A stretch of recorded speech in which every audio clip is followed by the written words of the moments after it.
Welcome to the lecture on the Great Migration. The Great Migration was movement of African Americans from the South to cities in the North and the West, also the rural farmland of the West. It lasted from the 1910s through the 1920s and beyond that. Here's Jacob Lawrence was a famous artist of the Harlem Renaissance, which we'll talk about next week, and this is one of his most famous paintings on the Great Migration, the movement of African Americans. Over 1.5 million African Americans left farms, towns, and cities in the South. They headed north and west, and as far as California. When a lot of the men went off to war during World War I, many African Americans and women filled those jobs in the factories of those soldiers. And then when the soldiers came back, some were displaced and lost their jobs, and then some soldiers lost their jobs as well, which led to a lot more people living in the cities. Also, remember we talked about segregation and issues African Americans faced in the South during and after Reconstruction. So remember, these feelings are still strong in the South. Segregation is still there. Jim Crow laws are still in place. So be thinking about that as we go through this lecture and remind yourself of the situation that many of these people were facing when they decided to leave their home in the South. Some of the reasons for the Great Migration include, number one, jobs in the South were scarce and low paying. The South was a farming land. It was very rural. There were not a lot of cities. There were not a lot of factories. There was not a lot of urbanization. And there was not a lot of mechanization.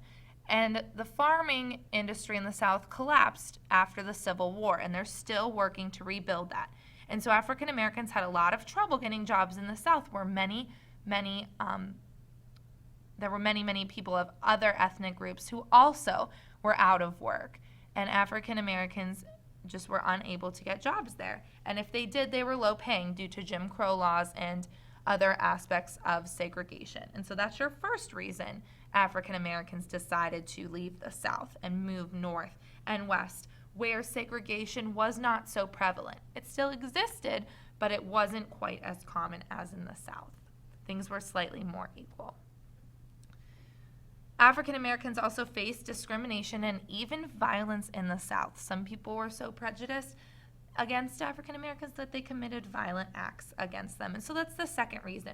African Americans wanted their families to be safe, their children to be safe, and grow up in a city where they're viewed more as equals. And so they thought that if they left the South, they could start over in the West or in the North or in the Midwest, start over a new life and get a better start for their children and for themselves. And hopefully they could get a higher paying job in the process. They searched for better opportunities in those cities, and that's your third reason there. There are more jobs in the city. Think back to industrialization. There are many factory jobs, people working in the factories, people working in the tenement buildings, people working all over the city, and there are many more opportunities for work in construction, in roads, in different industries, and especially now that the automobile industry is taking off as well.